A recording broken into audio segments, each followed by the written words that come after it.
So hello guys, আপনারা সবাই কেমন আছেন? আই হোপ আপনারা সবাই ভালো আছেন। আজকের ভিডিওর থাম্বনেল দেখে বুঝতে পেরেছেন যে আজকের ভিডিওর মূল টপিক কি হতে যাচ্ছে। সময় নষ্ট না করে চলুন একদম মূল ভিডিও শুরু করি। সো আপনি ফেসবুক পেজ নাকি প্রোফাইল পেজ কোনটিতে কাজ করবেন?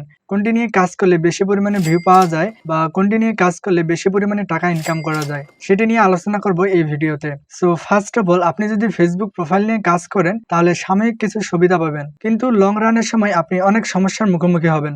ধরেন যে আপনার ফেসবুক ফ্রেন্ড লিস্টে 1000 ফ্রেন্ড আছে। সো আপনি যখন আপনার প্রোফাইলটিকে প্রফেশনাল মোড অন করে নেবেন তখন 1000 ফ্রেন্ডস কিন্তু আপনার ফলোয়ার্সে কনভার্ট হয়ে যাবে। সো এটি কিন্তু ইনস্ট্যান্ট সুবিধা পাচ্ছেন, বাট এর একটি বড় অসুবিধা আছে, সেটি হচ্ছে যে 1000 ফলোয়ার্স তারা কিন্তু আপনার ফ্রেন্ডস, তারা কিন্তু আপনার মূল ফলোয়ার্স না, তারা কিন্তু আপনাকে ফলো করেনি। ধরেন যে আপনি এখন এই প্রোফাইল পেজ থেকে একটি ভিডিও আপলোড করলেন, এখন এই ভিডিও তারা নাও দেখতে পারে, তারা তো আপনার জাস্ট ফ্রেন্ড ছিল, তারা কিন্তু আপনাকে ফলো করেনি, তারা এই টাইপের ভিডিও পছন্দ নাও করতে পারে। এখন ধরেন যে প্রোফাইল পেজে ভিডিও আপনি দিয়ে দিলেন, এখন ফেসবুক কি করবে, আপনার ফলোয়ার্সদের কাছে ভিডিওটি রিচ করাবে। এখন আপনার ফ্রেন্ডস অর্থাৎ আপনি যাদেরকে ফলোয়ার্সে কনভার্ট করেছেন তারা যদি এই ভিডিওগুলো না দেখে তাহলে রিচ ও ভিউজ বাড়বে কিভাবে? সো ফেসবুক ধরে নেবে যে এই ভিডিও তাদের পছন্দ হয়নি, যে কারণে তারা এই ভিডিওগুলো দেখছে না। তখন ফেসবুক কি করবে, ধীরে ধীরে অন্য যারা অডিয়েন্স আছে তাদের কাছে ভিডিও পাঠানো বন্ধ করে দিবে। তার মানে এই দাঁড়াচ্ছে যে পরবর্তীতে যখন আপনি ভিডিও আপলোড করবেন তখন আপনার ভিডিও রিচ ভিউজ ডাউন হয়ে যাবে, অর্থাৎ আপনার ফলোয়ার্স যে হারে আছে সে তুলনায় ভিউজ অনেক কম,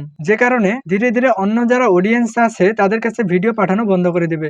এক্ষেত্রে সুবিধা হচ্ছে ফেসবুক পেজে। আপনি যদি ফেসবুক পেজ নিয়ে কাজ করেন তাহলে প্রথমত আপনাকে প্রচুর পরিমাণ সময় ও স্ট্রাগল দিতে হবে ফলোয়ার্স বাড়ানোর জন্য। যখন আপনাকে কেউ ফলো করবে তখন তারা আপনার ভিডিও দেখে পছন্দ করে ফলো করছে, পরবর্তীতে যখন আপনি ভিডিও আপলোড দিবেন তখন তারা ভিডিও দেখার চেষ্টা করবে, কারণ তারা তো ওই টাইপের ভিডিও দেখার জন্য আপনাকে ফলো করেছিল। এই কারণে আপনার ভিডিওর ভিউজ ডে বাই ডে বাড়বে, সেই সাথে ফলোয়ার্সও কিন্তু দ্রুত হারে বাড়বে। সো এ কারণে আমি রেকমেন্ড করব ফেসবুক পেজ।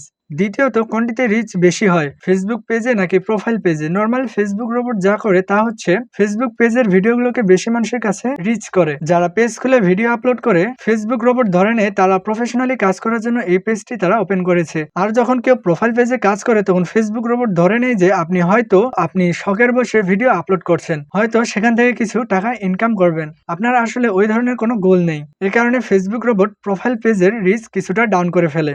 এটা আমি আমার রিয়েল এক্সপিরিয়েন্স থেকে বলছি। আপনি যদি প্রফেশন হিসেবে নিতে চান তাহলে আপনাকে অবশ্যই পেজ খুলে কাজ করতে হবে।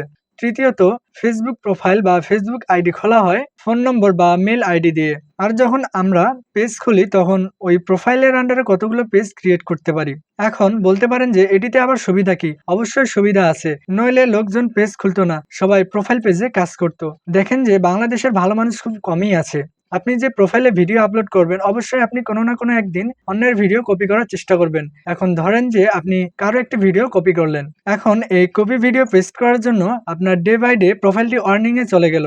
এখন কোনো না কোনো দিন day by day copy paste করার জন্য আপনার প্রোফাইলটি আর্নিং এ চলে গেল। এখন একটা সময় কিন্তু নষ্ট হয়ে যাবে, একবার নষ্ট হয়ে গেলে প্রোফাইল পেজটা আর সহজে ফিরে পাবেন না ফেসবুকের কাছ থেকে। এখন আপনি যদি পেজে কাজ করেন তখন কিন্তু এই ইফেক্ট যেমন কপিরাইট আর্নিং এগুলো কিন্তু আপনার প্রোফাইলে পড়ছে না, অর্থাৎ আপনার প্রোফাইল সেভ থাকবে।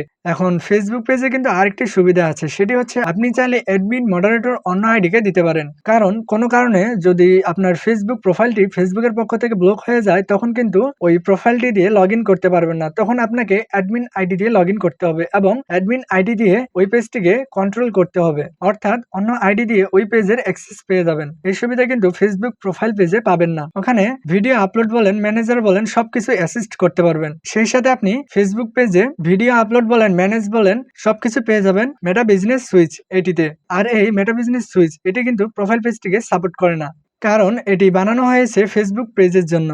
তাহলে কিভাবে প্রোফাইল পেজ এটি সাপোর্ট করবে? অর্থাৎ পেজ ছাড়া আপনি মেটা বিজনেস সুইচ পাচ্ছেন না। এখন ফাইনালি চলে আসি কোনটিতে ইনকাম বেশি, ফেসবুক প্রোফাইল পেজে নাকি ফেসবুক পেজে? নরমালি ফেসবুক এবং ফেসবুক রোবট সাজেস্ট করে থাকে ফেসবুক পেজকে। ফেসবুক পেজে রিচ বলেন, ভিউজ বলেন বা ফলোয়ার্স বলেন, সবকিছু বেশি পাবেন ফেসবুক পেজে। রিচ আর ভিউ বেশি হলে কি হয় জানেন তো? বেশি ভিউ আর রিচ হলে ইনকামটাও বেশি হয়। যদি আপনি ভাবেন যে ইনকামের জন্য কাজ করবেন তাহলে আপনি পেজ খুলে কাজ করতে পারেন। আর যদি বলেন যে শখের বসে কাজ করব তাহলে থাক ভাই, আপনাকে পেজ চালাতে হবে না, আপনি প্রোফাইল পেজটি আগে সামলান। সো আজকের ভিডিও এখানে শেষ করে বিদায় নিচ্ছি, দেখা হবে অন্য কোনো নতুন ভিডিওতে। আর ভিডিওটি কেমন লাগলো অবশ্যই কমেন্ট করে জানাবেন।